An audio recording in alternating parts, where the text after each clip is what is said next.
ونساء واتقوا الله الذي تساءلون به والأرحام إن الله كان عليكم رقيبا يا أيها الذين آمنوا اتقوا الله حق تقاته ولا تموتن إلا وأنتم مسلمون يا أيها الذين آمنوا اتقوا الله وقولوا قولا سديدا يصلح لكم أعمالكم ويغفر لكم ذنوبكم ومن يطع الله ورسوله فقد فاز فوزا عظيما أما بعد فإن أصدق الحديث كتاب الله وخير الهدى هدى محمد عليه الصلاة والسلام وشر الأمور محدثاتها وكل محدثة بدعة وكل بدعة ضلالة وكل ضلالة في النار ولا ليال إلهي با سبحانه وتعالى ما هدله إنه كل ميي فضيقا أنه إلهي سبحانه وتعالى كوهي نحس كيسة عوانك محاضرة سيداي ولالوه إذن شاقان إلهي سبحانه وتعالى خير فربضان هسية وحينك هدلينا عداودة أما عليتنك ودحية إبليسك أما الشيطان إيو إنسانك runtii waxaynu ka cabirnay cadaawad quraanka markaad aad u akhrido ama sunnaha nabiga calayhi salaatu wasalaam waxaad arkaysaa inay ina barayaan kelmaddaas aynu halku dhiga uga dhignay muxaadaradeenna oo ah cadaawad inay u dhaxayso insaanka iyo shaytaanka waxaana ku bilaabi lahaa hadalkayga mar haddaynu shaytaan ka hadlayno waa nin dhib badan meelan lagagama badbaado xataa masaajidada lagagama badbaado waxaan idin xasuusin lahaa xadiid sugan wuxuu leeyahay صحابي كمida صحaabadii rasuulka عalayه الصلاaةu وaسلاaم markaanu rasuulka raacno safarada تaفaraqnaa في الشicaab markaanu meel degno midkaayaba meel buu degi jiray bal haddaba fiirso midkaayaba yaعni safar markaanu ku jirno ee la israado safarkii ka nasta nin waliba meel buu bustaha dhigan jiray waa saxaabadii rasuulka calayhi salaatu wasalaam dabeetana rasuulku maalmaha ka mid ah ayaa wuxuu ku yidhi innamaa dalikum min ashayطaan buu yidhi tafaruqa aada samayseen ee niniba meel uu degayo bal haddaba fiirso nin waliba uu meel uu degayo waa min camali shayطaan shaydaanka ayaa fikradda idinku dhex tuuray inaydan meel wada degin oo aydan isugu soo dhadhowaan ee nin waliba inuu meel geed fog inuu hoos bustihiisa dhigto hada min camali shayطaan buu rasuulku yihi calayhi الsalaatu wasalaam dabeetana muxuu leeyahay saxaabigaas maalintaa wixii ka dambeeyey saxaabadu markay safar galaan ee ay meel degaan isku meel bay bustahooda dhigan jireen buu rasuulku leeyahy calayhi الsalaatu wasalaam xataa haddii gogol keliya naloo goglo bal haddoo fiirso gogol keliya haddii naloo dhigo riwaayadka qaar waxay tilmaamayaan haddii gogol naloo dhigo wayna wada deeqi jirta yacni siday isugu soo dhowaanayaan haddii naloo dhigi lahaa gogol keliya riwaayadda kale waxay tilmaamaysaa haddii go' keliyana la wada saari lahaa yacni siday isugu soo dhowaadeen meelahay degeen go-aasi wuuna wada deeqi lahaa culimmadu maxay u daliishadaan majaalista khayrka marka la isugu yimaado in la isu soo dhowaado oo qof dadka muslimiintii xataa masaajidka iyadoo lagu jiro inay iska ilaaliyaan tafaruqa iyo kala fogaanshaha markaa biidni illaahi tacaala haddaad soo dhowaan kartaan soo dhowaada biidni illaah inakoo xadiiskaa rasuulka ku dhaqmayna calayhi salaatu wasalaam shayطaanka ama ibliis qur-aanku in fara badan buu inooga sheekeeyey axaadiista rasuulkuna in fara badan ayay ina bartay culimmadeenna islaamku taariikhda intay wax qorayeenba shayطaan iyo ibliis iyo waxa inoo dhexeeya intaa wuxuun bay ka qorayeen kutub fara badan bay culimmadu ka qortay wakti fara badan waan u waayey in aan soo khulaaseeyo waxyaalaha ay culimmadu ka yidhaahdeen waayo mowduucani waa mowduuc aad iyo aada u ballaadhan mana aha mowduuc habeen iyo laba iyo saddex iyo afar iyo shan midtoona aynu ku soo dhammaynayno walidaalika waxaan ka cudur daaranayaa mowduucan xaqiisa ma siinayno caawa in yar oo kooban inta salaada cishaaye aynu ka gaarayno ayaynu wixii aynu awoodi karno aynu ka taataabanaynaa mowduuc inuu ballaadhan yahay waxaa ku tusinaya mar waa mida culimmadu waxay ka hadlaan ibliiska iyo shayطaanku iyo meeshay ka soo bilaabmeen xilligay bilaabantay cadaawaddan ibliisiga ah ay nagu habsatay mar culimmadu waxay ka hadlaan maalinkii la soo dejiyey nebiyullaahi aadam calayhi salaam iyo hooyadeen ibliiskana waa lala soo dejiyey ilaa maalintaa laga soo bilaabo ilaa qiyaamaha laga gaadhayo waxyaalaha sharka ah ee adduunka ka dhacaya ibliis baa mas-uulka ah idan haddii lays yidhaahdo qalalaasaha adduunka ka dhacaya ee ibliis uu aabbaha u yahay ha laga hadlo intee laga hadli karaa yani waa arrin aada u ballaaran waxaa kaloo meesha ku jirta haddii keliya lays yidhaahdo adilada fi lqur'aan wa fi sunna ee shayطaan iyo acmaashiisa ka sheekaynaysa oo keliya ha la dul istaago oo ha la akriyo iyada lafteedana mudday nagu qaadanaysa waxaa kaloo meesha taalla ibliis markii inaloo sheegay cadaawaddiisa iyo dhibta uu samaynayo waxa inaloo sheegay qaabka looga hortegayo ee lagu muwaajahaynayo taasna waxa asaas u ah acmaasha saalixa ah ee aynu samayno idan haddaynu isnidhaahno waxaad ka hadashaan waxyaalaha aad kaga badbaadaysaan ibliiska de waa diintii oo dhan oo lagu dhaqmo taasina wakti badan bay qaadanaysaa bal haddoo fiirso khudbadda uu jeedinayo ibliis maalinka qiyaamaha oo keliya haddaynu isdhaahno sharaxa macaanida ku jirta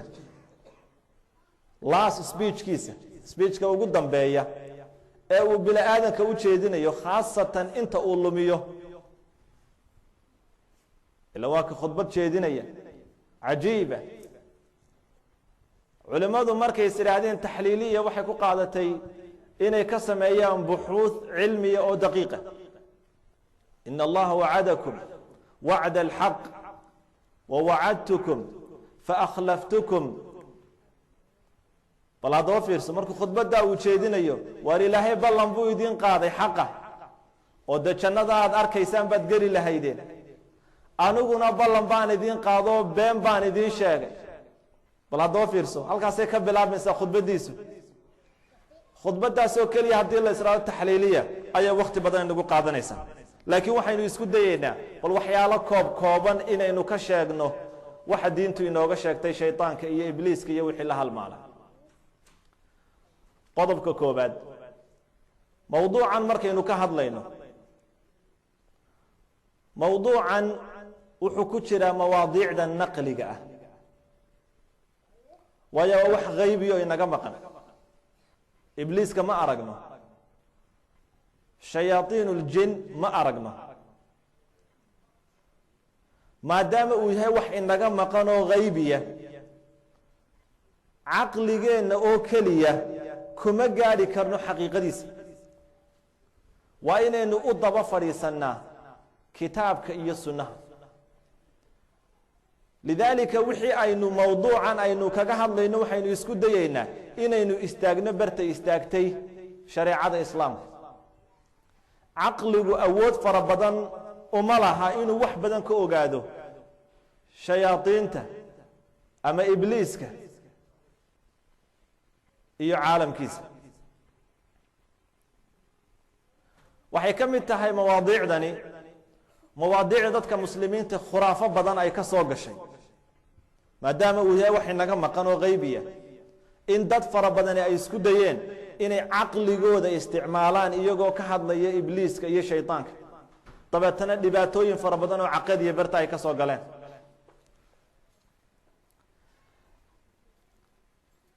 si kooban hadaynu u tilmaamno إبليس إيا شيطان إيا جن صدح ذاك المدود با أقف ربضان وحينو كما قال الله إبليس كي يوحي لها المال جنكو سيدي أدلدو أي تلمام أيان ومخلوق كم إذا مخلوق يدو إلهي أبوري وحينو نقانا جن إيا إنسان iyo malaa'ig tusaale ahaan malaa'igta waynu naqaana ilaahay ba subhanahu wa ta'ala abuuray wuxuuna ka abuuray maxay an-nuur ilaahay subhanahu wa ta'ala isaga in abuura muxuu naga abuuray dhoob inaga abuuray ilaahay subhanahu wa ta'ala isaga ayaa abuuray jinkana wuxuu ka abuuray naar إبليس كم حويه إلهي بالقرآن كيسا إنه شيء إبليس كم وحكم يهي جنك كان من الجن أي إلهي سبحانه وتعالى أوليه ففسق عن أمر ربه جنكو كم ذها لكن سيد العلماء يتلمام أيان مرتبط في عنبولها حتى هير أي تلان علماء إنه ملائكته ولا تشوق شري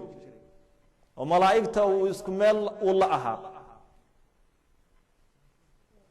ولذلك ما مركوا إلى هي آدم وأبوري إلا يري ملائكتي وسجودة وكو يجو سجودي إسقنا واكديدي تا علماء وحيود لي شدان إنه إبليس كل شوق شري ولما الأها ملائكته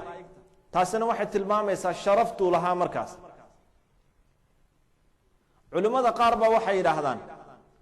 إبليسكو سيدا إنسان بن آدم كمان نبي الله آدم وآبوه يهي شنكنا وحا آبوه إبليس أما هذا وحا ترهدا آبوها أما waxaa tiraahdaa xubin kamida ayuuha waxa la isku waafaqsan yahay inuu jinka isirka uu kamid yahay shayaadiinta ayaa timi shayaadiintu jinka kiisa xun iyo insaanka kiisa xun labadaba shayaadiin baa la yiraahdaa ولذلك بقى الله سبحانه وتعالى القرآن كمحوين نقبر يا شياطين الإنس شياطين الجن والإنس إنس قنا أولي هاي شياطين جن قنا إن أولي هاي شياطين أو كود حن قال كأ أما فاسقة أما مبتدعة أي الشيطان لا يرهض جنك ويا جنك أنت أبو إليهن محيلها يعني مركز جنك إسكا ورميان منا صالحون ومنا دون ذلك يعني مسلم يقال بويليه كوذا مسلمين تي وحي كمديهن أمة محمد عليه الصلاة والسلام وحكوشرة كفاسقة وحكوشرة كمبتدعة وحكوشرة كسنقة ولذلك آية محي ليهن كنا طرائق قددا إن يهين جروبيو بلاد إيك سيدا أمدني با والرسول كويري ستفترق هذه الأمة إلى 73 فرقة كلها في النار إلا واحدة عد الله لي عدي إلهي عاصدة عد الله لي عدي النبي محمد عاصدة عليه الصلاة والسلام يعتبر شيطانا بالمعنى العام إذن صورة waxay ku cadaynaysaa inaad kala baratid aljin iyo shayaadiinta iyo ibliiska xageebay ka kelmadda مثلا hadaynu in yar ku noqono kelmadda ibliis ama kelmadda ash-shaytaan haddaad al-lugha al-arabiyya aad eegtid waxaad arkaysaa kelmadda shaytaan maadadaas في اللغة العربية وح الله لي وحي حن أيكو أبترسطها مثلا كلمة الشطط الشيطان صوم مدوى وح الله يداه ذا الغلو والبعد قفك هدو حد قدبه وحي حد قدبه أي الشطط الله يداه ذا إذن صفة في عنما الشط في اللغة العربية الضد والتقابل وحي اسكهري ماده wax fiican ma qofku haduu ka shaqeeyo oo wax isku dhacaya iyo wax iska soo horjeeda iyo wax madaxa isla galaya qofku noloshiisu haday taa noqoto ma ha sifa mamduux shaata waxa weeya min al-ihtiraq wan-nar asalkeedu waa wax gubtay iyo naar idan shaytaanku waxa uu ka shaqeeyaana waa naar dadka wuxuu geliyaana waa naar isagana wuxuu gelayaa waa maxay waa naar bal hadoo fiirsan ashaata waxa weeyaan al-ihlaak wa talaf waxa markay burburaan ee la waayo ayaa la yiraahdaa waxaasi shaata shaytaanku muxuu ka shaqeeyaa bila aadanka inuu burburiyo بلا دوفيرس شاطنا يدنا والله مادة إبليس يدنا كواس من لمتها ومادة إبليس في اللغة العربية محله يقانا الحزن ومروجو الشيطان كوح كلا كما شقيه قفك بالآدم كأنه مروجو ده في الدنيا وفي الآخرة الحيرة قفك إنه كدق قف دوخسا عقليا إنه كدق قف دوخسا أخلاقيا إنه كدق قف دوخسا عقديا إنه كدق قف دوخسا اليأس وحكى لك ما شقيه وحك شقيه الذنب عندك قليه إن هذه الله كقوستي سبحانه وتعالى إلا نسقى قوستي صوما كلمة إبليس في اللغة العربية وحلد الندم مرقدة ويا الشيطان كوددي سدد راعد الشكي وحانو كتشرين في الدنيا وفي الآخرة وود مرقونيسا إذا لبدا مقع الشيطان والإبليس لبدا مقعبه وحي كترجمة يا وحو يهي إيا وحو قبته إيا عدة إساقة راعدا حلقة يقدم بيان بل وحينو إن يرتابانينا حقيبي كبلا بنتي عداوة إبليس كو ينوقبه وسؤال لسويدين كرم وانا أرين بحمد الله إلا يرانتين إن لغو سو كبعيي إن لا صبري هل كدبتو سو كبلا بنتي وحنا إنك غفلا آيات كقرآن كإنكو إن يرد المرنا وحاد وقتهين إن الله سبحانه وتعالى نبي الله آدم وأبوري آدم قصة مركا كسي ديران مينو سكوبان بينو شيغينا aadam markii la abuuray ilaahay malaa'igtii buu la hadlay markaasaa muxuu ku yidhi aadam u sujuuda bal haddoo fiirso aadam u sujuuda fasajada almalaa'ika malaa'igtii way sujuudeen iyagoo ilaahay adeecaya ilaa ibliisa ibliis isagu wuu diiday inuu sujuudo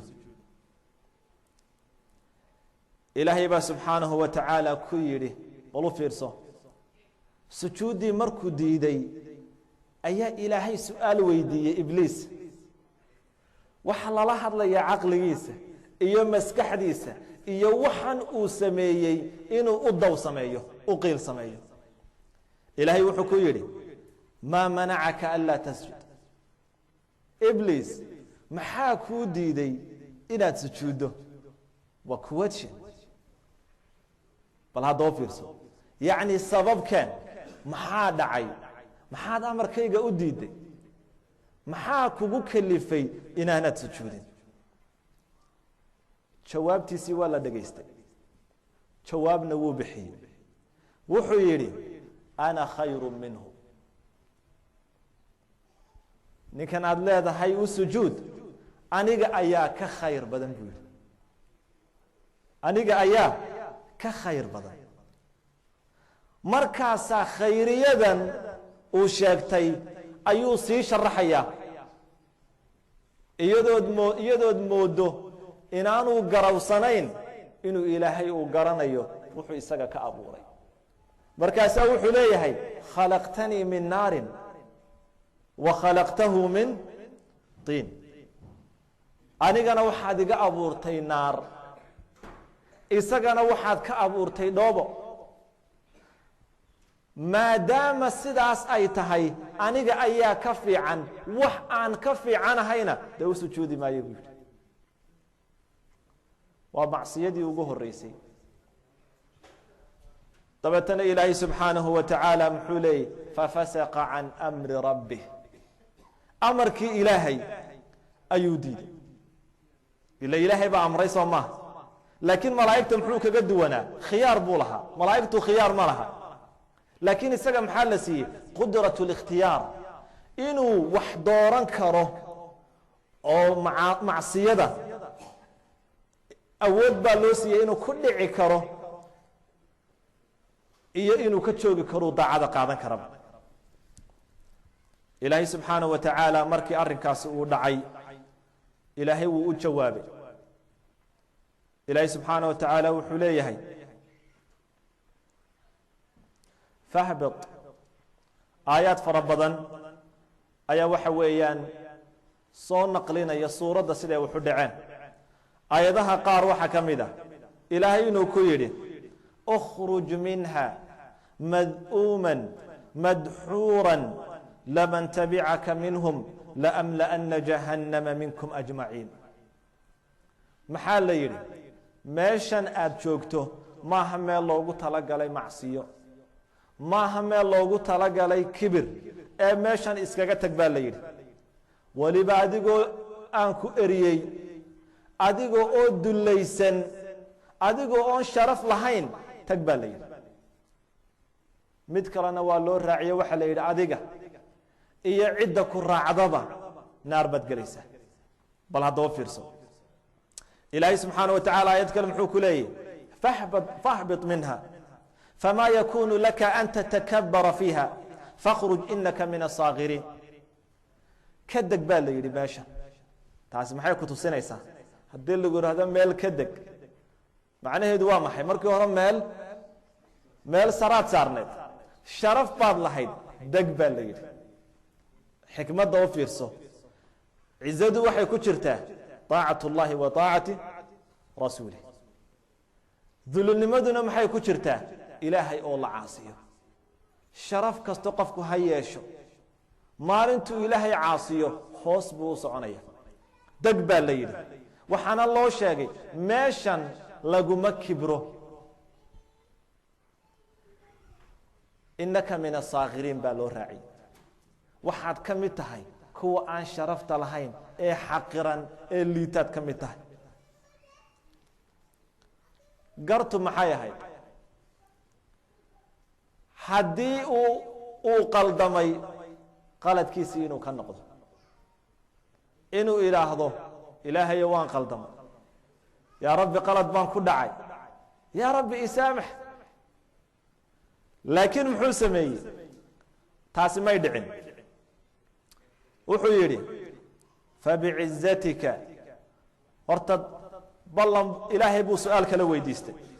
ballan buu ilaahay weydiistay. wuxuu yidhi mar haddii arrinkaasi uu igu dhacay, faandirnii ilaa yowmi yubcathuun, ilaahayow ilaa inta qiyaamuhu uu dhacayo intaas iddaa ha noolaade. bal haddaba fiirso. dabeetana ilaahay subxaanaه wa tacaala muxuu ku yidhi inaka min almundariin, waanu ku siinay fursaddaasna ilaa intuu qiyaamuhu uu dhacayo noolow baa lagu yidhi. ilaahay hortiisa markaa muxuu ka sheegay mar labaad muhimadda iyo shaqada uu qaban doono ilaa inta qiyaamaha uu dhacayo. ilaahay baa wuxuu ku leeyahay fabicizatika lauqwiyannahum ajmaciin. soo dhibaatadaasi igumay dhicin aadamoon u sujuudi waayey, isaga iyo wuxuu dhalayba waan hallaynayaa buu yidhi. bal haddaba fiirso. horta cadaawadda qisadaasi waxay in yar tilmaamaysaa sidii wuxu dhaceen. aadam ilaahay subxaanahu wa tacaala markuu abuuray ee ruuxdii lagu afuufay, isla markiiba aadan tajribaa la mariyey, imtixaan baa markiiba loo diray. waxaa la eegayaa bal aadam wuxuu sameeyo. aadam jannadaa la geeyey.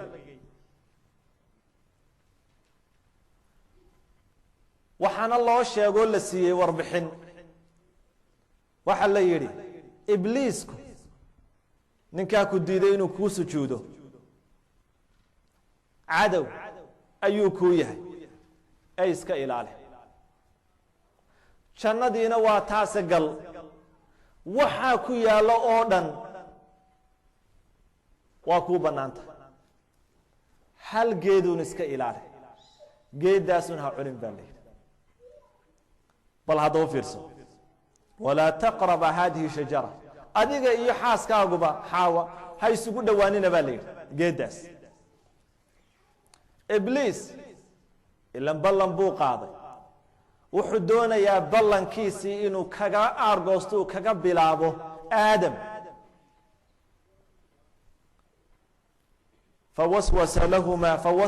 fawaswasa lahuma الshayطaan, wuxuu bilaabay inuu aadam iyo hooyadeen inuu tashuush geliyo oo uu camaliyadii ku bilaabo si ay u lumaanay ugu dhacaan dembigu isagu ku dhacay. isagu dembigu ku dhacay muxuu ahaa? amarka ilaahay inuu caasiyo oo uu khilaafay. bila aadanka oo dhanna muhiimaduu ka fulinayaa waa maxay? in amarka ilaahay la khilaafo. waa arrin fudud sida loo fahmay. dembiguu galay iyo muhiimadiisu waa isku mid. aadam markaa muxuu doonayaa? aadamna amarka ilaahay inuu jabiyo, waayo waxaa lagu yidhi geeddaas ha cunin baa lagu yidhi. ibliis wuxuu ku guulaystay inuu aabbaheen iyo hooyadeen inuu dembi ku rido. dembigii way ku dhaceen, geeddiina way cuneen. qaabku ugu dhigay, waxyaaluhu isu raaciyeyna waad ogtihiin. qaybta dambaynu ku taataaban, laakiin almuhim geeddii way cuneen. geeddii markay cuneen, ilaahay subxaanahu wa tacaala wuu la hadlay. wanaadaahumaa rabbuhumaa alam anhakumaa can tilkuma ashajara يعني geedii markay cuneen ay sugaadeen inay dambaabeen ee maradii ay ka dhacday wixii cawradoodii ay muuqatay ayaa ilaahay uu dhawaaqo wuxuu leeyahay miyaanan idinka reebin geedda inaa cuntaan oo aanan idin sheegin shaydaanku cadow inuu idin yahay bal haddoo fiirso dabatana ilaahay subxaanahu wa tacaala wuxuu aadam iyo xaawa iyo ibliis dhammaantood muxuu ku yidhi dega buu ku yidhi meeshan ka taga bal haddoo fiirso tajribadii hore aabbaheen aadam wuu ku fashilmay jannadiina sidaasuu ku waayey maxaa dhacay markaa in adduunyadan aynu ku nool nahay loo soo dejiyo markaasaa waxaa la samaynayaa tajribo labaad oo uu marayo aadam iyo duriyaddiisu meeshaad xaqa u lahaydeen waa jannada ibliis baa idinka soo saaray haddaad doonayso jannadii inaad ku noqotid waa inaad soo martaa imtixaan labaad tajribo labaad waa inaad soo martaa tajribadana ninkii jannada kaa soo saaray ayaa adduunyada kugu sugaya haddii tajribada aad ku guulaysato jannadaadii baad u soo noqonaysaa haddii tajribada aad ku fashilanto naar baad gelaysaa waa formulo kooban weeyaan arrin adag maaha bal hadda u fiirso laakiin maxaa u fiirso qisadu siday dhinac kale ka eeg ibliis markuu ilaahay uu caasiyey muu toobad keenin laakiin aadam muxuu sameeyey wuu toobad keenay aadam وهذا من فضل الله سبحانه وتعالى ويمحى لغا إلاليي آدم إساقو أو دنبيلة إنو الدنيا دا أسو دقو إساقو طاهرة أو توبد لغا أقبالي أو نظيفة أيو لو سو دچيي الدنيا دا بل هذا فيرس تاسي وحي إنير أي تلماميسا siday ku bilaabantay cadaawadda ibliis adduunyada haddaba markii la soo degay ibliis hawl baa hor taalla hawsha hor taalla waxa weeyaan tuu ilaahay uu ka hor sheegay ee uu yidhi laaqwiyannahum ajmaciin aadam wuxuu dhalay oo dhan waan luminaya miishankiisu waa maxay adduunyada intay jirto in dadka uu lumiyo ibliis wuxuu garawsaday in waktiga uu haystaa very limited inuu yahay waa ilaa maalintuu adduunyada u soo degay ilaa inta ay ka dhacayso qiyaamuhu muddadaas waa inuu ka faa'iidaystaa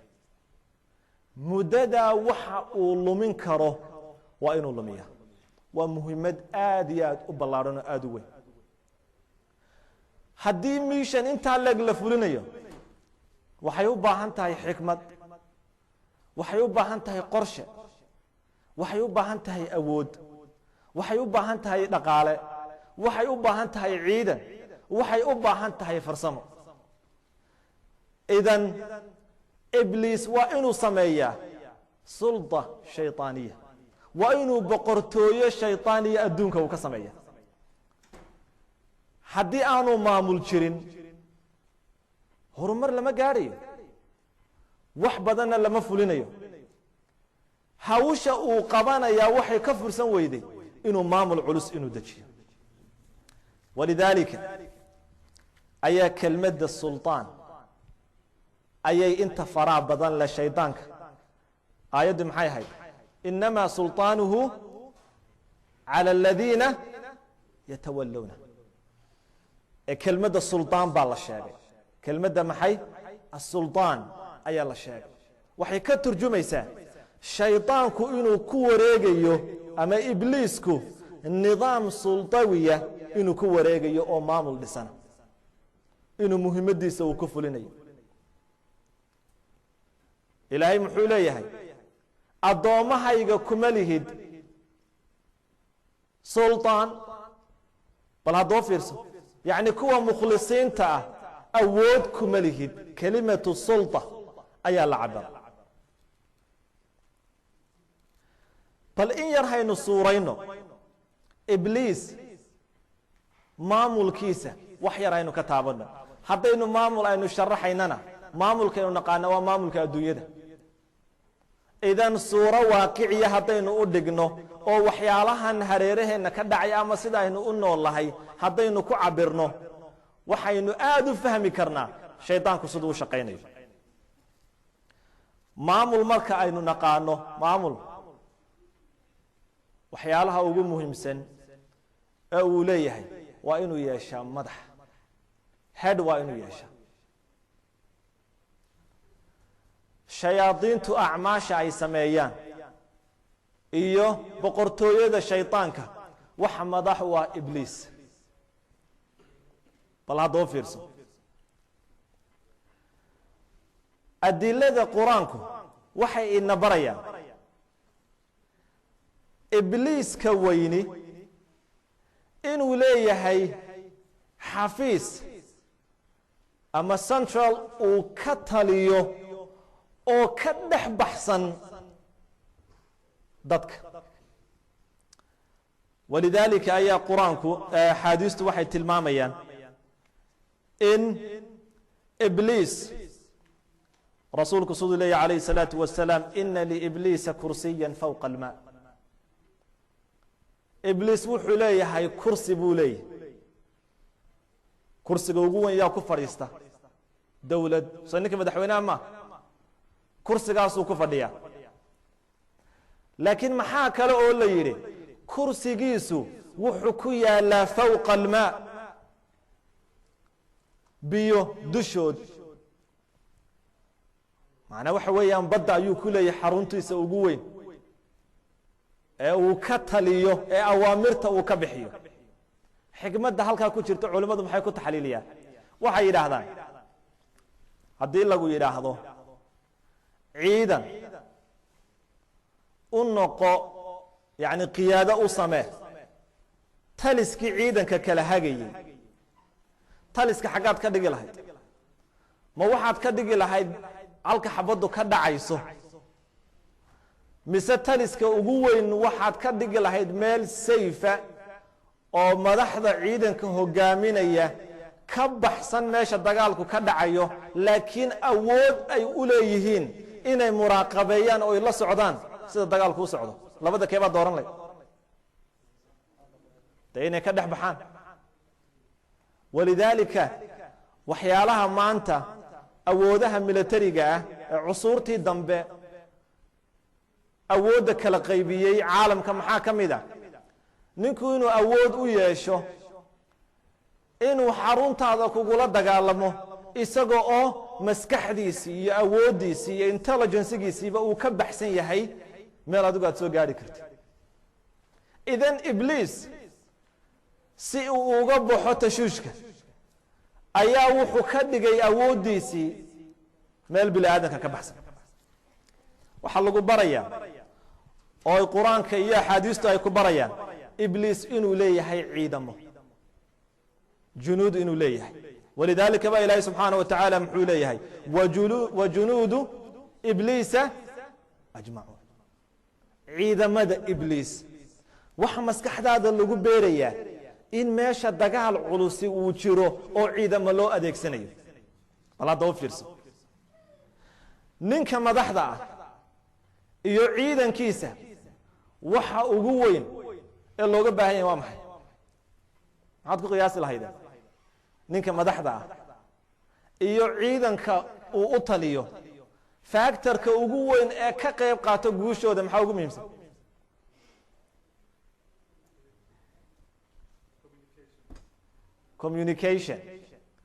communication ka oo base uu yahay طبعا in la ismaqlo haddaanay ciidanku hoggaansamin oo aanay loyal u ahayn leadership-kooda miyay guul gaari karaan guul ma gaari karaan maxaa lagu baraya in ibliis iyo ciidankiisa loyalty inuu ka dhaxeeyo jacayl inuu ka dhaxeeyo wilaaya inay ka dhaxayso walidaalika baa ilaahay subxaanahu watacaala muxuu leeyahay aladiina aamanuu yuqaatiluuna fi sabiili illah والذين كفروا يقاتلون في سبيل الطاغوت كوا إلهي رميي maxay u dagaalamayaan في سبيل الله kuwa shaydaanka kuwa gaaloobayna maxay u dagaalamayaan في سبيل الطاغوت markaas ilaahay muxuu leeyahay faqatiluu awliyaa الشيطان la dagaalama buu leeyahay shaydaanka kuwa awliyada u ah loyalka u ah bal hadda u fiirso ilaahay subxaanahu wa tacaala muxuu ina barayaa in ibliis iyo dadkan la shaqeeya sida ay isugu xidhan yihiin ama shayaadiinu linsi ha noqdaan ama shayaadiin اljin inay yihiin xisbi xisbigana maxaa isku haya waxa isku haya walaa iyo kalgacayl iyo jacayl baa isku haya walidaalika baa ilaahay subxaanahu wa tacaala muxuu leeyahay ulaa'ika xisbu الshayطaan alaa ina xisba الshayطaani hum اlkhaasiruun ciidamada dagaalada gala inta faraha badan la gruubis bay isu qaybiyaan maxay ina baraysaa shareecada islaamku in ibliis marka uu dirayo duulaan markuu gelayo inuu ciidamo gaargaara inuu diro yani maskaxdaada waxa loo soo dhaweynayaa oo lagu barayaa suurada dhabta ah ee kugu hareeraysan baa lagu baraya rasuulku xadiiskii aynu soo sheegaynay rasuulku wuxuu lahaa calayhi الsalaatu wasalaam ina liibliisa kursiyan fawqa almaa yabcathu saraayaah ibliisku wuxuu dirayaa ciidamadiisa ayuu diraya bal hadda u fiirso waxyaalaha cajiibka ah ay diinteennu ina bartay dagaalka inoo dhaxeeya inaka iyo ibliis dagaal haddii la galo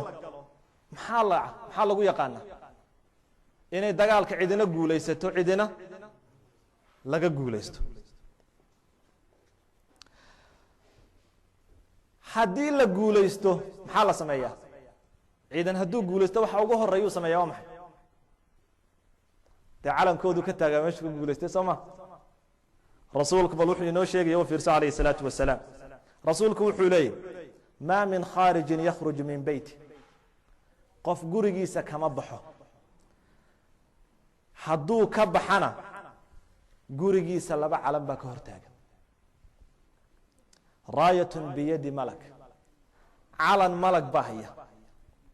wa raayat biyadi shayطaan calanna waxa haya shayطaan fain kharaja lima yuxib اllah caza wajal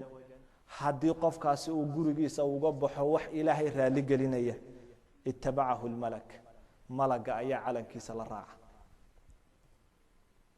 dabeetana ilaa inta gurigiisa uu ku soo noqonayo calankaa malaga ayaa ka dul taagan haddii qofku uu u baxo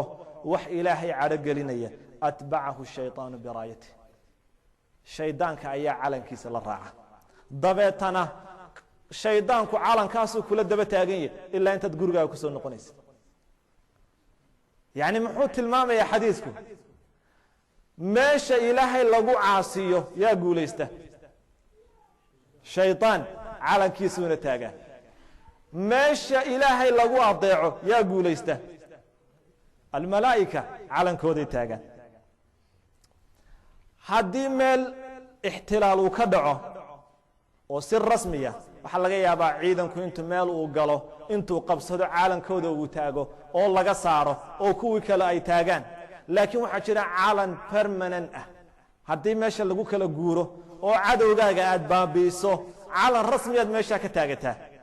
shaydaanku waxaa jira meelo si rasmiya intuu ugu guulaysto calan dhaba uu ka taago rasuulku calayhi الsalaatu wasalaam xadiis imaamu muslim uu saxiixiisa ku soo saarayo rasuulku wuxuu leeyahay saxaabadiisuu la hadlayy inakana uu inala hadlayy laa takuunana in istaطacta awala man yadkhul الsuuq haddaad awoodi karto هنقن قفك وجوه الرأي سوق قال واتل النبي هذا أودي كرتو هنقن قفك وجوه الرأي سوق قال وايو قفك وجود ضمبيه كصباحنا هنقن فإنها معركة الشيطان وبها ينسب رايته meesha ugu weyn ee dagaalka shaydaanku uu ka dhaca waa suuqa waana meesha si rasmiya ay ka taagan tahay calankiisu bal hadda u fiirso idan maxaa lagu barayaa dagaalka inoo dhaxeeya innaka iyo ibliis wuxuu shabahaa dagaalkeena taqliidiga ah inaku sida inuu isu dilo ayuu shabahaya ولذلك الشيطان كوحو كميديا ميلها وقبصدي إبليس رسولك وحولي عليه الصلاة والسلام الشر الأماكن الأسواق ميلها إلهي أبورتي وحا أقو الشر بدن سوقه بلا دقو فيرسو ميلها أقو بدن ددك إن وقتك كل مياه مقاحيها ميلها تربك لغو عيارية ميلها دبند لغو عيارية ميلها لغو كفتمية لغو هاساوية ميلها قبيالة لغو هايو markaasaa dadku xamaasadda meelaha tiifiyada lagu daawanayo qiirada ka muuqata iyo dadka qaflada ka muuqata maxaa dhacay sababtu waxa weeyaan laana meeshu waa meel uu qabsaday ibliis waxa cajiiba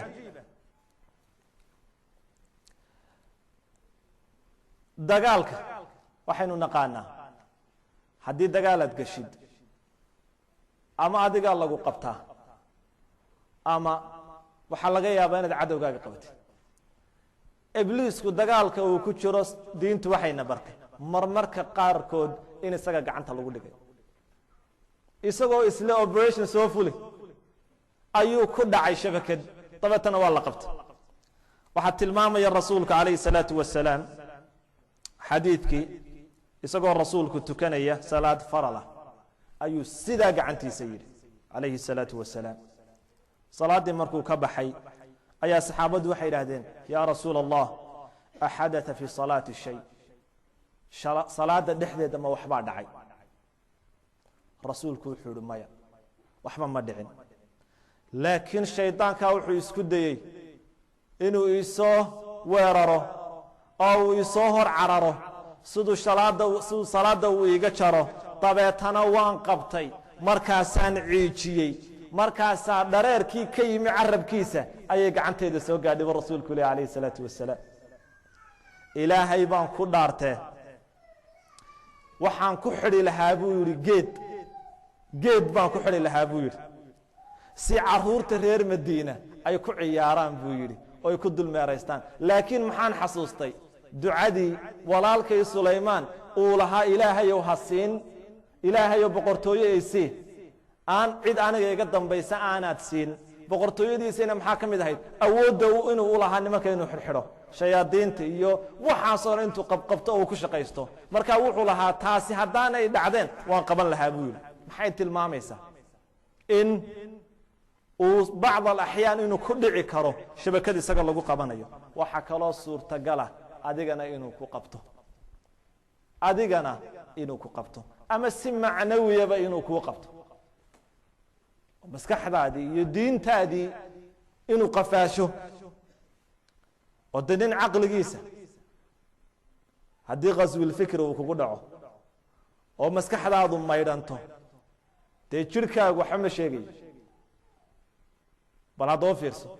ibliisku haddii maskaxdaada uu hanto de waxay ka dhigantahay inuu ku qafaashay waxaa kaloo suurtagala inuu jirhkaagaba qafaasho walidaalika waxaa lasoo naqliyaa riwaayaat in dadka qaarkood la waayey oo ibliisku uu qafaashay oo muddo uu haystay oo uu soo celiyey bal haddoo fiirso waxyaalaha cajiibka ah waxaa ka mid a ee dagaalka ibliis uu dhaqan u leeyahay inuu isku dayo inuu dadka cirib tiro diin ahaan يعني حروبta dagaalada bini aadamka maxaa ka suurtooba in dad ay ku hamiyaan ummad dhan dhulka inay la jaraan soo wax aqli galama walidaalika maxay yiraahdaan hubka wax burburiya oo dawladda farada maanta ay haystaan caqliyada ku jirta waa maxay haddii cadowgaagu uu heer uu gaadho uu khatar ku geliyo inuu ku baabi'iyo in loo isticmaali karo in dhulka lala jaro oo ay wada baaba'aan ibliis isagana waxa ku jira fikrad ah dadka oo dhan inuu baabi'iyo naarta uu wada geliyo walidaalika baa ilaahay subxaanahu wa tacaala wuxuu leeyahay xadiis alqudsigii inii khalaqtu cibaadii xunafaa dadkayga waxaan abuuray iyaga oo toosan oo sax dhammaantood faatathum shayaaiin shayaadiintii baa u timo soo weerartay fajtaalathum can diinihim markaasay ijtaalku waa maxay ijtaalku waa marka xididada laguu jaro bal hadda u fiirso xididada marka laguu jaro waxba aan lagaaga tegin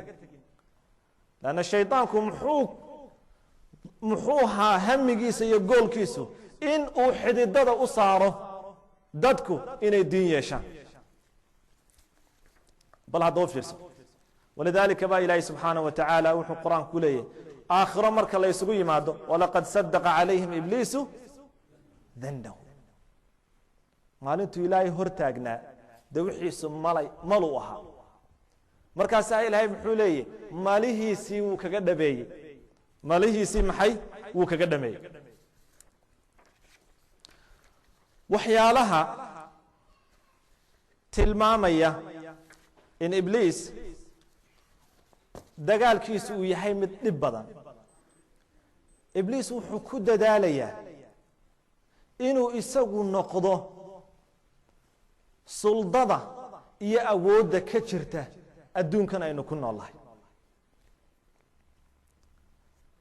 walidaalika u fiirsa akhlaaqiyaadkiisa waa inuu mar walba uu hegsadaa meel haay ah gool aada u sarreeya waa inuu hegsadaa rasuulku muxuu leeyahy calayhi الsalaatu wasalaam maa min baciirin lana ila wa fii darwatihi shayطaan awr ma lihin ilaa haddaan leenahay awrka figtiisa shaydaan baa saara muxuu isku taxallujinayaa inuu meel sare inuu shayطaanku dego bal hadda u fiirso walidaalika ba rasuulku muxuu leeyahy calayhi الsalaatu wasalaam awrta kora laakiin ilaahay subxaanaه wa tacaala besinkiisa ku kara xadiis xasana bal u fiirso waagu markuu baryo si kownka iyo adduunka uu u ilaashado inuu meel sare uu ka joogo ibliisku bartay cadceeddu ka soo baxdo waa inuu istaagaa oo cadceedda uu u dhigaa laba gees oo uu leeyahay waxay tilmaamaysaa awoodda uu doonayo in kownkani inuu noqdo isagu mid sareeya oo awood leh inuu noqdo walidaalika habaa diinteennu maxayna baraysaa rasuulku muxuu leeyahy calayhi الsalaatu wasalaam salaadiinna ha kula dadaalina markay qoraxdu soo baxayso iyo markay dhacayso sababtoo ah qoraxdu waxay ka soo baxdaa laba qarni oo ka mida labada qarni ee shaydaanka dhexdooda ayay ka soo baxdaa idan markuu cadceedda uu u dhigo muxuu yani uu iska dhigayaa inuu adduunka uu kaantaroolo ila waa markii ugu horse iftiinku soo baxay cid allaaliyo ciddii xilligaa tukatana wuxuu iska dhigayaa sidii wax in isaga loo tukanayo bal hadda u fiirso wuxuu isku dayayaa ibliisku laba suldaa jirta intaynu garanayno maxay yidhaahdaa dowladu waxay ka bilaabantaa halkee dowladda halkee ka bilaabantaa qoyska xaggay ku dhammaataa madaxweynaha labadaba wuxuu isku taxallujinayaa inuu isagu u sarreeyo qoyskiina inuu u sarreeyo tii maamulkii sarana inuu isagu u sarreeyo tusaalahaynu ka bixino maala rasuulku muxuu leeyahy calayhi الsalaatu wasalaam oo uu ina baraya midkiin hadduu gurigiisa galo bal hadeeg oo uu yidhaahdo bismi اllaah shaydaanku muxuu odhanaya wuxuu odhanaya qofka hadduu ilaahay xuso markuu gurigiisa galo guruubkii iyo tiimkii uu watay ayuu ku odhanayaa laa mabiita lakum walaa cashaa waar gurigan waxba kuma lihidin caawa cuntana kuma lihidin meelaad seexataanna kuma lihidin haddii qofku uu ilaawo bisinka maxaa dhacaya markuu guriga soo galo horta marka ugu horeysaba nowt buu siinayaa shaydaanku asxaabtiisa wuxuu odhanayaa horta caawa meelaad seexataan waan idiin hayaa waa ta koobaad ninkii cuntadii baa loo soo dhigay ama xaajiyadiiba cuntadii soo dhigatay haddii cuntadii bisinkii loo qabo waayana muxuu odhanayaa bushaaraysta cashadiina waa inoo diyaaray bal haddoo fiirso idan suldadii gurigii ibliis wuxuu isku taxallujinayaa inuu kaantaroolo oo uu maamulo waxaa cajiiba iyadana suldada maamulka ilaahay subxaanahu wa tacaala wuxuu ina barayaa bal aayaddan qur-aanka u fiirsada alam tara ila aladiina yazcumuuna أنهم آمنوا بما أنزل إليك وما أنزل من قبلك يريدون أن يتحاكموا إلى الطاغوت وقد أمروا أن يكفروا به ويريد الشيطان أن يضلهم ضلالا بعيدا بلا دوفيرس نبي محمد waxaad ka warantaa baa la leeyahay kuwa iyagu sheeganaya inay yihiin dad muslimiina oo waxa lagu soo dajiyay rumaysan wixii horta la soo dajiyayna rumaysan laakiin markay xukun noqoto taaquudka ayay xukun u tagayaan waxaan diinta ilaahay ahayn ilaahayna subxaanahu wa tacaala wuxuu faray inay ka gaaloobaan oo aanay meelaan ilaahay xukun ula tegin wayuriidu الشayطaanu an yudilahum dalaala baciida laakiin shayطaanka ayaa u sallaxay fikradda odhanaysa war ilaahay meelaan ilaahay ha u xukun tegina meel kale u xukun taga waayo muxuu doonayaa in suldada iyo xukuumaddu inay noqoto xukuumad isaga ka amar qaadata dabeetana uu halkaa dadka ugu taliyo aayadda ilaahay subxaanaه wa tacaala uu leeyahay waidaa laquu aladiina aamanuu qaaluu aamana waidaa khalow ilaa shayaaiinihim qaaluu inaa macakum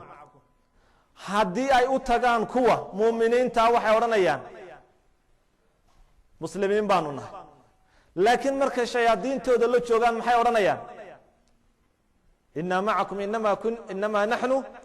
mustahzi'uun waar muslimiinta waanu ku ciyaaraynaa ee gaalo yahay idinkaanu idinla soconnaa ibnu cabaas iyo ibnu mascuud markay aayadda sharaxayeen shayaadiinta maxay idhahdeen ru'asaa'uhum bay idhahdeen madaxdooda bal haddaba fiirso madaxda markay u tagaan yani madaxdooda gaaladaa weeye iyo munaafiqiinta markay u tagaan maxay odhanayaan inaa macakum inamaa naxnu mustahzi'uun idan shayaadiinta ilaahay uu sheegay waidaa khalow ilaa shayaaiinihim waa ru'asadii bay culimmadu ku fasireen laakiin ru'asadii gaalada ahaa idan ibliis muxuu isku taxallujinayaa inuu qabsado suldada xaakimka ah awooddaa sare walidaalika baa cumar bnu khadaab radia allahu tacaala canhu maxaa dhacay xaakim buu ahaa muslimiintu u talin jiray laakiin maxay inoo sheegay oynu ognahay in ibliis waddada uu soo maro cumar inuu ka wareegi jiray bal haddoo fiirso yani xukuumaddu ama suldada xaakimadii waxay noqon kartaa mid ka difaacda muslimiinta sharka ama waxay noqon kartaa mid iyadu u horseeda sharka labadaba way noqon kartaa walidaalika cumar bnu khadaab xadiiskii xadiisu xudayfa waad garanaysaan xudayfa u yeedhay wuxuu yihi xudayfa waa adiga rasuulka weydiin jire waxyaalaha sharka iyo dhibaatada waa adigii weydiin jire waxyaalaha masiibooyinka dhici doona wax iiga sheeg buu ku yidhi markaasaa wuxuu ku yidhi cumarow ninku dhibaatada uu ka galo reerkiisa iyo taas iyo fitankan ka dhex dhaca iyo waxaas waxaa lagu dhaafaa xasanaadka iyo mukafaraad ayay leeyihiin markaasuu cumar yidhi war anigu kaa ku weydiin maayo waxaan ku weydiinayaa dhibaatooyinka dhici doona almalaamix ee dadku isqabsan doonaan iyo dagaalada iyo rabashkan ku weydiinayaa buu yidhi xudayfow markaasaa xudayfa intuu cumar la hadlay buu yidhi cumarow maxaa adiga iyo dhibaatada idinkala galay adiga albaabbaa kaa xiga adiga dhibaatadaasi kuma soo gaaraysee maxaa kaa galay buu ku yidhi markaasaa cumar wuxuu ku yidhi albaabka aad sheegtay miyaa la furayaa mise waa la jebinaya markaasaa xudayfa wuxuu yidhi maya lama furaye waa la jebinayaa buu yidhi bal hadda u fiirso markaasaa cumar muxuu yidhi haddii la jebiyo waxay u eg tahay inaan mar dambe la xidhahayn mar dambe inaanu xidhmahayn xadiiska waxaa ku jira albaabku inuu ahaa cumar bn khaaab albaabkaa fitanka hortaagnaa ee dhibaatada hortaagnaa inuu ahaa cumar bn khaaab jebitaankan la jebinayaana inuu ahaa dilkiisii maalintii la dilay cumar radia allahu canhu dhibaatadii ku soo furantay muslimiinta ilaa yowmina haada way socotaa waa albaabkaa jabay aan mar dambe la xidhahayn tusaalaha maxaynu uga jeednaa ibliis waa inuu jebiyaa xukuumadda ama waa inuu jebiyaa qofka keliga ee muslimka ah si labadaba uu kantaroolo waxyaalaha cajiibka ah qofka bini aadanka ibliis meelo fara badan bay qofku uu leeyahay indhaad wax ka aragtaa dhagaad wax ka maqashaa af baad ka hadashaa qalbi baad leedahay meesha jirkaaga maamusha wahalkee waa qalbiga ibliis si qofka laftiisa uu kantaroolo wuxuu isku taxallujinayaa inuu qalbiga ka qabsato walidaalika baa rasuulku muxuu leeyahy calayhi salaatu wasalaam xadiis saxiixa imaamu albukhaari uu warinayo fii saxiixih waxaa soo baxaya niman baa soo baxaya madaxa ayaa iman doona nimankaasi rasuulku wuxuu leeyahy calayhi الsalaatu wasalaam laa yahtaduuna bihadyi hanuunkayga ma raacayaan walaa yastanuuna bisunnatii sunnahaygana ma raacayaan madaxdaasaa idinku iman doonta buu rasuulku leeyay aakhiru zamanka waa madax hadigeyga ma raacayaan wadadeedana ma raacayaan riwaayaadka qaar maxay tilmaamayeen inay idin garaacayaan riwaayaadka qaar maxay tilmaamayaan fii saxiixi albukhaari ku jira inay qaadanayaan xoolihiina bal hadda u fiirso laakiin rasuulku muxuu yihi calayhi salaatu wasalaam waxa ku baxaya oo ka hortegaya waa nimanka madaxda ee xunxun rijaalun rag baa ka hor imanaya quluubuhum quluubu shayaaiin fii juthmaani insi bal hadda u fiirso quluubta ku jirtaa waa quluubtii shayaadiinta oo laakiin jir bila aadan ku dhex jirta bal hadda u fiirso walidaalika xadiisku muxuu tilmaamayaa in ibliis uu isku taxallujinayo inuu xukumo oo uu qabsado qalbiga qofka bini aadanka taasina ay u fududaanayso in jawaarixdiisa iyo jirhkiisa iyo indhihiisa iyo maskaxdiisuba inay noqdaan meel ilaahi subxaanaه wa tacaala caasida waxyaalaha waxa weeyaan cajiibka ee tilmaamaya siduu isugu taxallujinayo ibliis siduu u leeyahay madax wuxuu leeyahay team leaders siduu u ilaaliyo operationkiisu inuu effective noqdo walidaalika ninka guriga markay soo galaan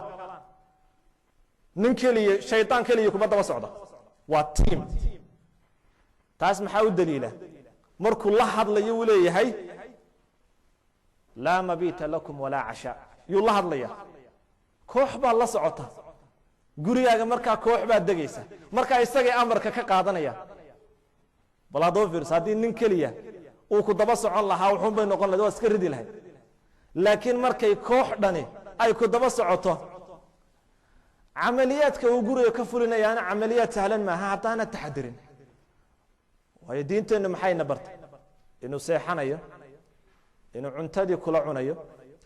inuu weelkii وقعمها لقليه إن هير وقاري ويسكو تحلوشينيو إنه حاسكاغا كلا وداغو هدانا التحدي الآن تصمي ولذلك أيام حالك بريا مركات قبضة وقلبون يسيد محايدة إنها الدحاد آخر ست وين الشيطان كسدو كاغا عرره مركي رسولك وليه اللهم إن من شركه وشريكه شرك جيسة إيه شريك جيسة علماء الشريك قاركود محي كفسرين أولاد إنه كله وداقو المها ضل يسابق إنه يهي المم مولده وعادق إيه الشيطان عاد وضد الشان لكن بروتكشن بالغسية واحد داد سميسين هداد اللي وده ما يلدر رمت كده عيسى بلا دو فيرسو وحيالها وحويان عجيب كإبليس سلطنة ديسة يعيد مديسة مدح بيك لليه إنكم محين مركا عيدا كاغا محاد كسيسا درجاتك أما خبرات أما أقوان أما قولوا ودن كوسوهوي سوما ينيشن كيسا إساقا بلو فيرسو إساقو إبليس عيدا مديسة waxay ku helaan darajada nin waliba ninku ka fasaad badan yahay nin waliba adduunyada fasaadku ka geysto intuu leeg yahay ayuu darajada uu ku helaa rasuulku muxuu leeyahay alayhi salatu wasalaam wa a'zamuhum makana a'zamuhum fitna shayaadiinta ka ugu darajada sareeya waa ka ugu dhibt iyo fitnada badan marka rasuulku muxuu leeyahay alayhi salatu wasalaam وأدناهم منزلة أعظمهم فتنة إبليس كوين مدحدا سيدي أغسو كلا دويهين وسير ردا يجنرال الله يا مدحدو سيدي أغسو كلا دويهين وسيدا أي أكلا فدنا بدنيهين بل هذا هو فيرسو تاسنا واحد تلماميسا إن إبليس وسوى شرفتيسو أكتيسا أي تهي إن nin waliba ninkuu dadka bini'aadanka ka lumitaan badan yahay inuu lumiyo waxyaalaha cajiibka ee ibliiska inala baray waxaa ka mid ah in uu qof kastoo adduunka ku nool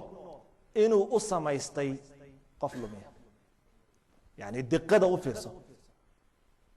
iyo siduu u ilaalinayo maamulkiisa iyo sida unique uu u yahay systemkiisa haddii la yidhaahdo waar hebelow kun qof lumi waxaa laga yaabaa inuu ku dhex dawaqo nin walba nin baa loo dira walidaalika ayaa rasuulku muxuu yihi calayhi salaatu wasalaam maa minkum min axadin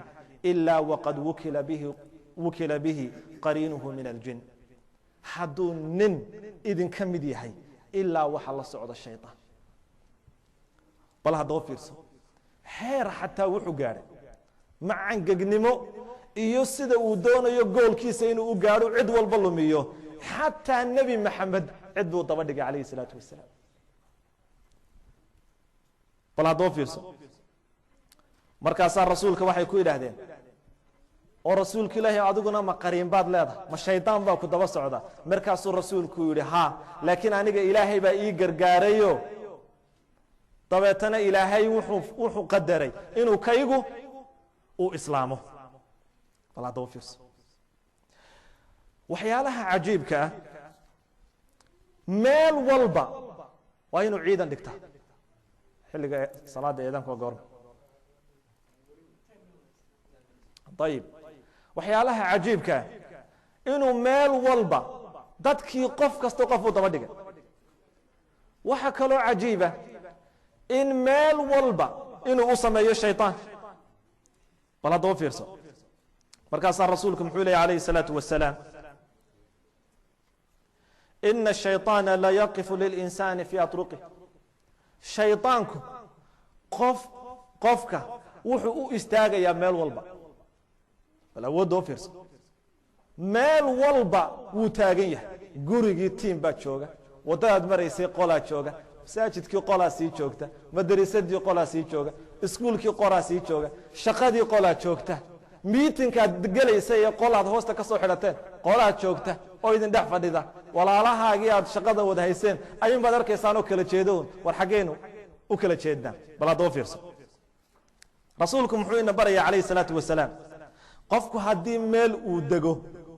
guri baad ka guurtay meel kale ayaad u guurtay wuu sii joogaa walidaalika maxaa lagu barayaa inaad tidhaahdid acuudu bikalimaati illaahi taamaati min shari maa khalaq qofku hadduu intaa u yidhaahdo shaydaanku waxa ma yeeli haddaad intaa odhan weydo meeshii wuu kula degay bal haddaba fiirso suuqyadii qolooyin baa u jooga walidaalika shaydaanku yani waxaad dareemaysaa dhibta uu leeyahay iyo sida uu isugu taxallujinayo in fursad aanu iska lumin waxaynu in yar ka taabanaynaa qaabka dabiicadaha uu leeyahay wax ka mid a shaydaanku yani mukhtadafaat muxaadaradeenu bidiqa ma laakiin mukhtadafaat baynu yaro taabanaynaa idan waxyaalaha dabeecadihiisa waxaa ka mid a ibliis ee uu leeyahay israarka alisraar akhlaaq qofku uu yeesho akhlaaqiyaadka qofku uu yeesho waxa ugu fiican commitmentiga bal haddoo fiirso waa akhlaaq qofku hadduu yeesho guul badan uu noloshiisa uu gaari karo commitment almudaawama haddaad wax istidhaahdid wax baro oo fanni ka mida funuunta aad istidhaahdid baro oo fanniga aad la timaadid commitmenti waad ka gungaaraysaa haddaad istidhahdid qur-aanka xifdi ood commitmenti la timaadid waad ka gungaaraysaa haddaad istidhaahdid shaqayso oo si fiican u shaqayso ood commitmenti samaysid waad ka gungaaraysaa shaydaanka dabeecadihiisa maxaa ka mid a alisraar inuu waxa uu qabsado ilaa uu gunta gaadhayo maxaa taa inoo tilmaamaya ilaahay subxaana wa tacaala markuu la hadlayay bal hadalkiisa u fiirso wuxuu leeyahay la udilannahum dadka waan luminaya yani qaabka uu hadlaya waxay ka turjumaysaa dabeecaddiisa yani marnaba ka hari maayo ilaa aan lumiyo la aqcudanna meel walba waan u fadhiisanaya la aqwiyanna waan baadiyeynayaa ka hari maayo bal hadduu fiirso la udilannahum wala umaniyannahum marba ididiilo iyo marba waxbaan hordhigaya bal hadduu fiirso la axtanikanna duriyatahu ilaa qaliila waan xididadaan u saari oo waan u saari oo waan u saari oo waan lumin yani maxay tilmaamaysaa inuu waxaan dabci u leeyahay in waxan aanu ka harin ilaa uu horumar inuu ka gaadho walidaalika bal haddoo fiirso waxyaalaha tilmaamaya in ibliis uu yahay maquuste waxaa ka mid a xataa nebi maxamed inuu ka hari waayo oo khayru khalqillaahi oo uu ibliis inuu u sameeyey adigana halkuu kaaga hadhaya markuu ibliis uu ka hari waayo uu yidhi ibliis uu askari u samaystay nebiyullaahi moxamed calayhi salaatu wasalaam laakiin askarigii ilaahay subxaana wa tacaala uu islaamiyey waxyaalaha tilmaamaya in uu dabci u leeyahay inuu ku celceliyo ilaa waxaanu horumar uu ka gaadho marka la siinayo warbixinta ibliiska weyn bal haddoo fiirso yani shaydaanka ka mida shayaadiinta ibliisku markuu ibliiska weyn uu la hadlayo warbixinta siinayo muxuu ku leeyahay maa taraktu xataa faraqtu baynahu wa bayna zawjati yani kamaan tegin buu leeyahay ilaa isaga iyo gabadhiisii aan kala diray yani ilaa goolkiisii uu gaadhay meeshii kamuu tegin waxyaalaha cajiibka ee tilmaamaya inuu marba dhinac uu ka soo wareegayo ilaa goolkiisa uu gaadho qofka u lumiyo waxaa ka mid ah suurada rasuulku inoo tilmaamaya calayhi salaatu wasalaam ee uu leeyahay shaydaanku qofka gaalkii intaanu islaamin markuu israahdo islaam wuxuu ka odhanayaa war xaggaad ku islaamaysaa ma waxaad ka tegaysaa diintii aabbaha diintii awowga war ma dhaqankii aad taqaanay baad ka tegaysaa markaasaa qofkii baa yidhi ha waan ka tegaya qofku hadduu islaamuu gaalo ku dhex nool yahay maxaa ku waajibaysa inuu hijro u baxo oo waddamada muslimiinta uu tago markuu israahdo hijrood ayaa shaydaanku wuxuu odhanayaa waar haadha ma iminka ayaad ka tegaysaa guryihii iyo xaafadihii iyo dhalinyartii iyo dhulkaad taqaanay oo aad dhib iyo xasarad iyo safar dheer gelaysaa rasuulku muxuu leeyahy qofkii baa diido wuxuu yidhi haa waan ka tegayaa dhulkan gaalada shaydaankii ka hadhi maayo haddana wuxuu odhanayaa qofku markuu muslimiintii u tagu israahdo dagaal gal war ma maantaad dagaal gelaysaa armaad noqotaa qofka ugu horreeye dhinta oo xoolahaagii markaad ka dhimato soo la dhaxli maayo soo gabadhaadii la guursan maayo bal haddoo fiirso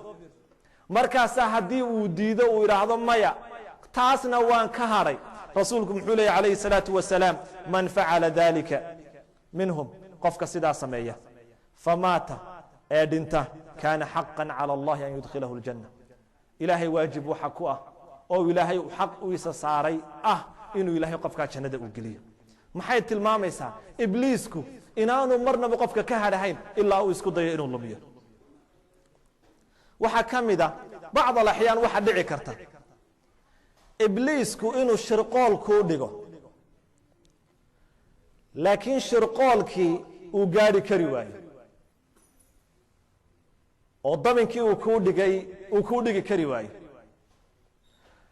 laakiin muxuu isku dayayaa isaga waxa u dana uun inuu ku lumiyo haddii tan uu kugu dayey oy shaqayn weyday inuu dhinac kale kaaga soo wareego walidaalika baa rasuulku muxuu leeyay alayhi bal u fiirsada xadiiskan waa xadiis cajiiba rasuulku wuxuu leeyay alayhi salaatu wasalaam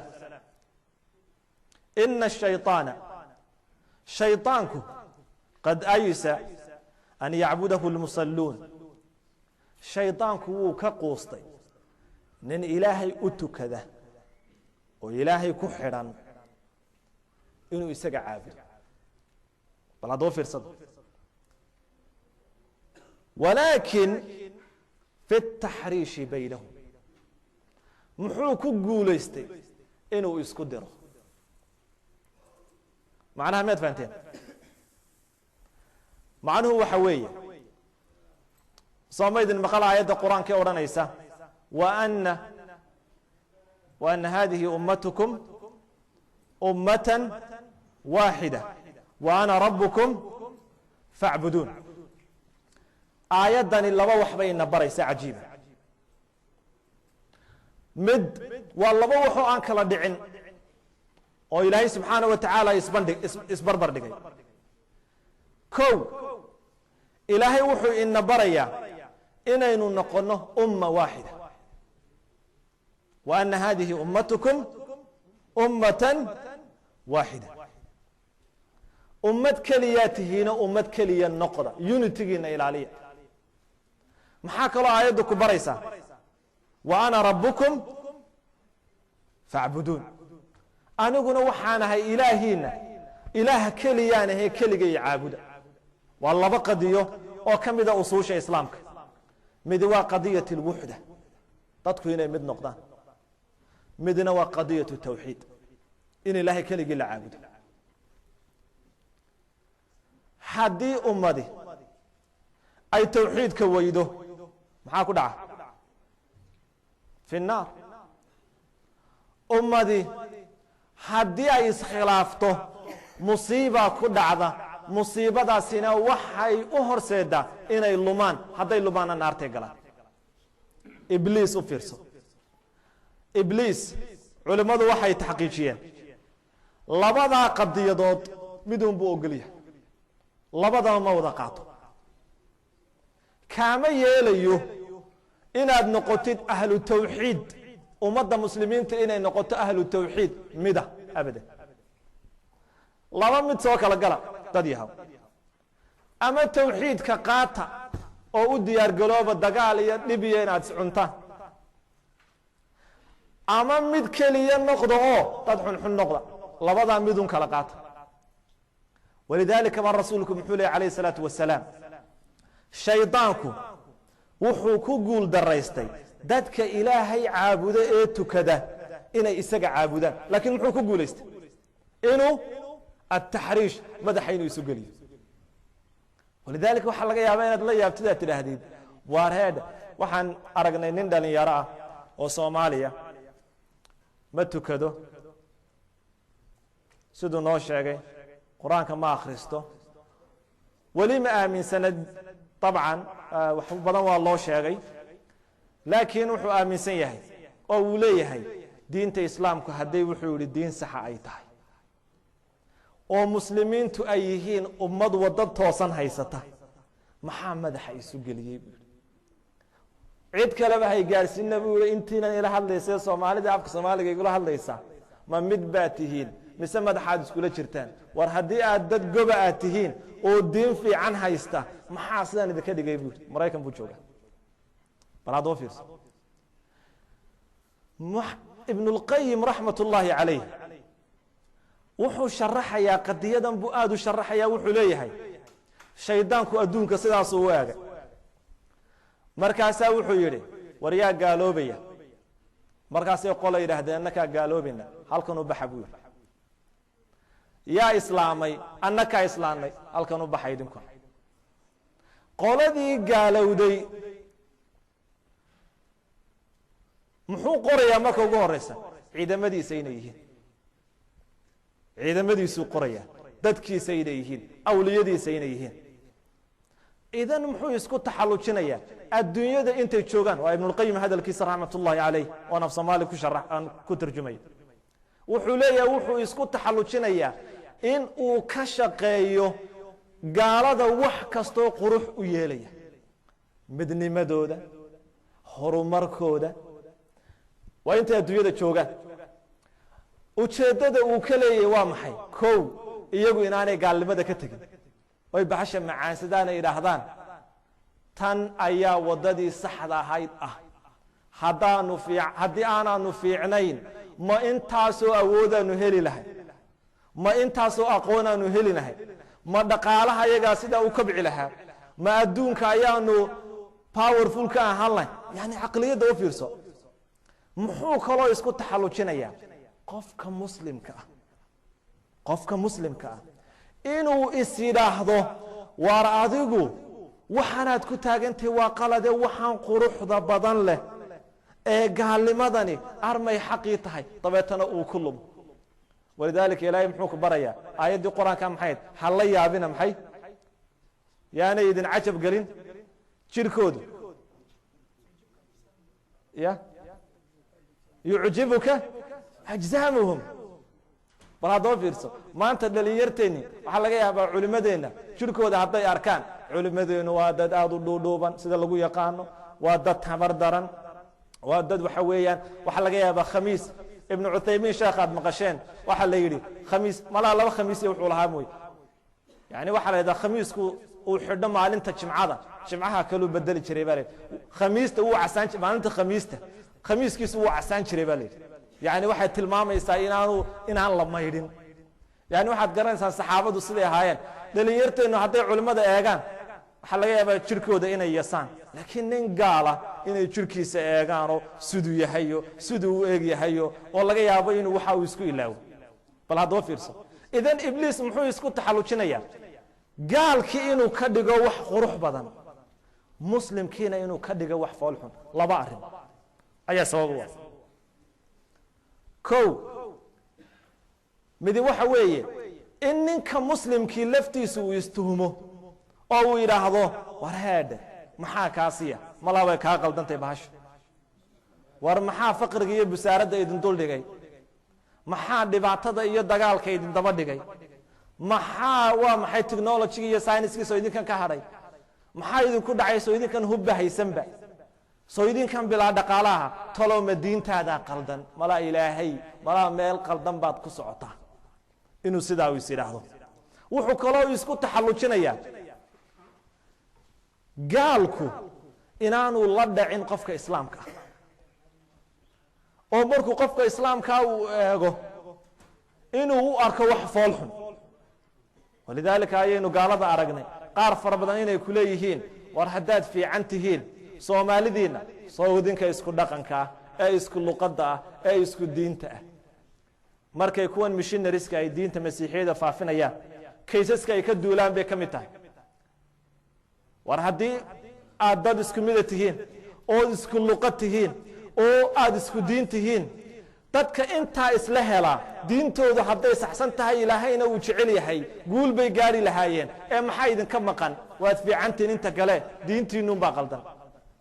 bal haddoo fiirsa walidaalika ayaa ibliis wuxuu isku taxallujinayaa in labadaa mid inuu mid qaato ama gaal noqo oo nolosha iska raaxayso ama muslim noqo oo u diyaar garow dhib iyo qalalaase iyo rafaad u diyaar garow bal haddoo fiirso waxaynu ku soo gebagabaynaynaa biidni illaah waxyaalaha dhaqamadiisa caadaadka uu caanka ku yahay waxaa ka mid ah bilowga hadafkiisa ugu weyn waa inuu qofka lumiyo laakiin qofka in la lumiyo waa inuu isku taxallujiyaa marka ugu horeysaba bilowga inaana cidi uga horeyn bidaayada the power of the beginning soo ma yidhaahdaan yani haddii sharikad la aasaasayo cidda marka ugu horeysa aasaasta falsafada lagu aasaaso istaraatiijiyadda loo dejiyo ayuunbay ku hana qaadaa hadday mid xun tahayna way burburtaa hadday mid fiican tahayna way socotaa haddii dowlad la dhisayo dhagaxa ugu horeeya la taagayo dastuurka loo dejiyo iyo cidda markaa maamulaysa ayuu masiirka dowladda isku xidhmaya shaydaanka maskaxdiisa muxuu istusay inaan haddii wax la bilaabayo inaan loogu horeyn si uu u noqdo the winner oo waxa uu ku guulaysto walidaalika ayaa muxuu samaynaya wuxuu samaynayaa marka ninka uu guursanayo habeenka ugu horeysa ee waxa weeyaan uu u galayo ama habeenka ugu horeysa uu guursanayo wuxuu isku taxallujinayaa inuu ninka reerkiisa iyo gurigiisu halkuu ka bilaabmayo inuu la wadaago bal haddoo fiirsada walidaalika baa diinteennu maxayna baraysaa haddii midkiin uu gabadh guursado ha yidhaahdo ilaahay ha baryo ha yidhaahdo ilaahayo waxaan ku weydiisanaya waxaan ku weydiisanayaa khayrkeeda sida uu uga badbaado sharka shaydaanka bal haddaba fiirso waayo habeenka haddii uu mushaarakeeyo shaydaanku guurkaaga wuxuu ku guulaysanayaa reerkaaga inuu mustaqbalkooda oo dhan u taliyo idan maxaa lagu baray inaad habeenka ilaahay digrigiisa aad xusto ninku markuu xaaskiisa u galmoonayo waa inakii tilmaamaynay qof kasta oo makhluuqaadkeenna ka mid ah noloshiisu waxay ka bilaabmaysaa habeenkaa uu calool gelayo shaydaanku muxuu isku taxallujinayaa habeenkaa inuu qofka taxakumu maamulo oo uu qayb ku yeesho walidaalika ba rasuulku muxuu leeyahy calayhi salaatu wasalaam midkiin markuu gabadhiisa u galmoonayo ha yidhaahdo allahuma janibna shayطaan ilaahayow shaydaanka naga foge oo ilaahow shaydaanka ka foge waxa aad nagu arsaaqday bal haddaba fiirso maxaa lagu barayaa bilowga iska ilaali waa halka shaydaanku wax ka bilaabe ilmuhu markuu dhasho shaydaanku muxuu isku taxallujinayaa wuxuu isku taxallujinayaa in maadaama marxaladaasi ay u bilaabmayso qofka ilmaha inuu bartaa uu ka bilaabmo wuu taabtaa ilmaha walidaalika ba rasuulku muxuu leeyahy alayh salaatu wasalaam qof dhashaa ma jiro ilaa shaydaanku wuu taabtay maryama bintu cimraan iyo ciise mooyaane labadaana ilaahayba ka ilaaliyey taabashada yani ilmuhu markuu qaylinayo waa shaydaanka kaga qaylisiinaya muxuu u taabanaya wuxuu doonayaa mustaqbalkiisa oo dhan iyo cumrigiisa inuu qayb taabashadaa uu taabanayo inuu qayb ku yeesho bal haddaba fiirso walidaalika maxaa la sharciyey in lagu adimo ku adima baa la yidhi ilmaha bal haddaba fiirso walidaalika ayaa shaydaanku wuxuu isku taxallujinayaa habeenkii bal haddaba fiirso cadceeddu markay dhacdo diinteennu maxayna bartay caruurtiina dibadda ha u saarina baa layidhi caruurtiina dibadda ha u saarina sababtu waa maxay inta makhribee cisha ay u dhaxaysa ayuu shaydaanku dibadda usoo baxa haddaad markaa ilmahaaga dibadda u saarto oo ilmahaagiio dhaka kale la aad aragtid cid kalaha canaana adigu iscanaano ka qaba baa lagu yidhi markaa waayo cishaayiga ka bacdi soo daa ilmahaaga waa caadi laakiin xilligaas uu shaydaanku ordayo ee uu soo baxayo iska ilaali baa lagu yidhi bal haddoo fiirsan waa bilowgii baa laga ilaalinaya habeenkii qoraxdu markay soo baxdo wayna kii sheegnay bilowgu ilaashanaya qoraxdu waa inay ka soo baxdaa labadiisa madax dhexdooda wuxuu doonayaa inuu maalintoona inuu kaantaroolo rasuulku tuulo markuu gelayo muxuu oran jiray yaa rab ilaaha abuuray samada iyo waxay hayso dhulka iyo waxay hayso dabaylaha iyo waxay wadaan shaydaanka iyo wuxuu lumiyo ilaahayow iga ilaali tuulada waa markuu gelayo haddaad digriga xusi weydo oo tuuladaa gasho shaydaanku wuu ku daba taagay guri haddaad u guurto cusub shaydaanku wuxuu isku taxallujinayaa inuu sii diyaar garoobo haddaad bilowga iska ilaalin weydo oo aad akhriyi weydo acuudu bikalimaati illaahi taamaati min sharri maa khalaq ama suuratu lbaqara ama wixii la halmaala bilowgii gurigii wuu kaa dhacay idan shaydaankii wuu ku haystaa walaalayaal haddaynu isnahno shaydaanka ka hadla iyo waxyaalaha kaydka uu samaynayo wakti fara badan bay inagu qaadanaysaa waxaan ku soo gabagabaynayaa shaydaanku in kasta oo uu dhibaato badan uu leeyahay laakiin mawduuc dhan ayaa wuxuu noqon karaa in la caddeeyo inuu daciif yahu awooddiisu daran tahay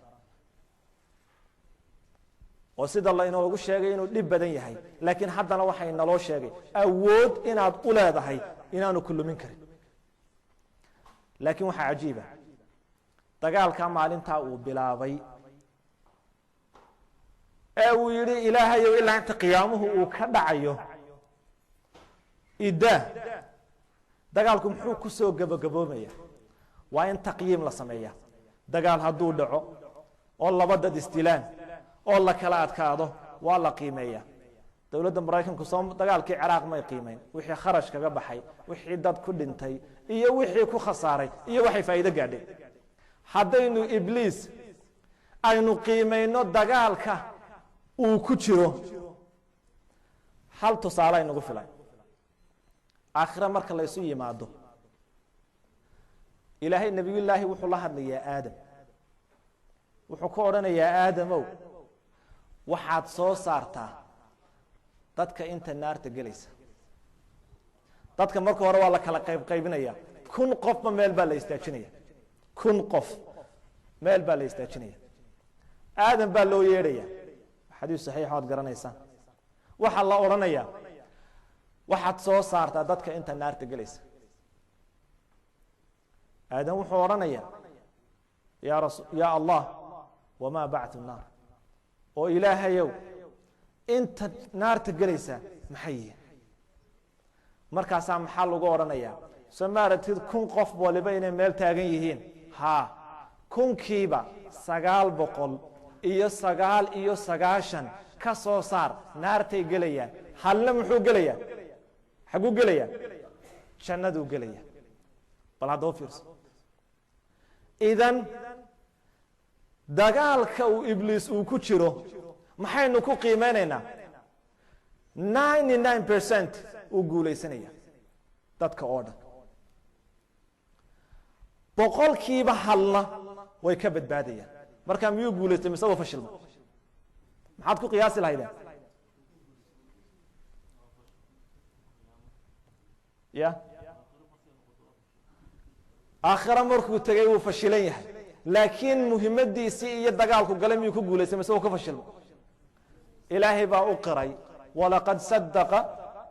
ibliisu dannahu malihiisii wuu ka dhabeeyey markaasaa ilaahay wuu la hadlayaa wuxuu leeyahay aayaddii maxay ahayd insaanka waad badsateen intaad naarta gelinaysay waad badsatay in fara badan baad ku guulaysatay ibliiso yani mucaadalada u fiirso 100% dadka u qaybi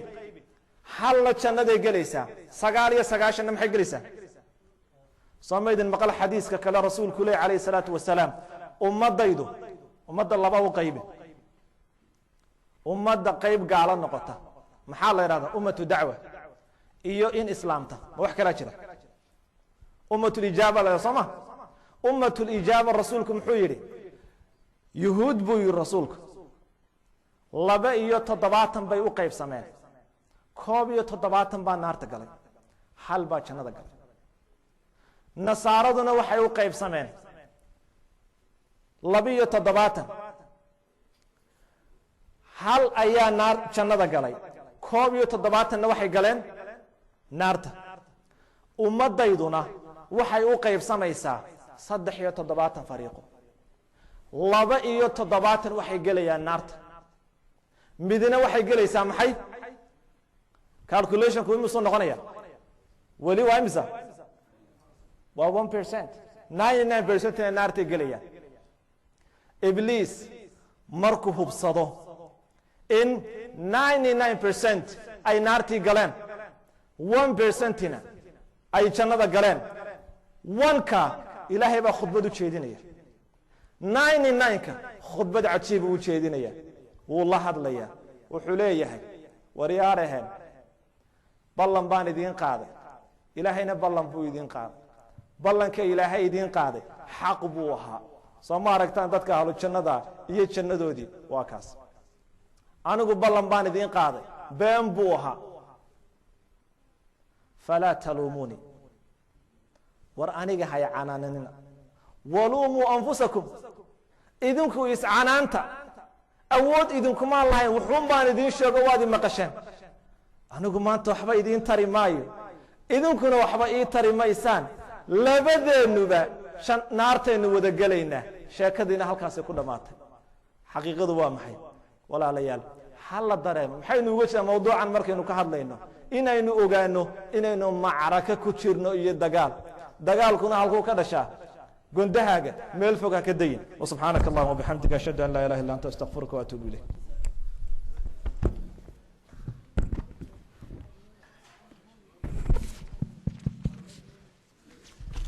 الله أكبر الله أكبر الله أكبر الله أكبر أشهد أن لا إله إلا الله أشهد أن لا إله إلا الله أشهد أن محمد رسول الله أشهد أن محمد رسول الله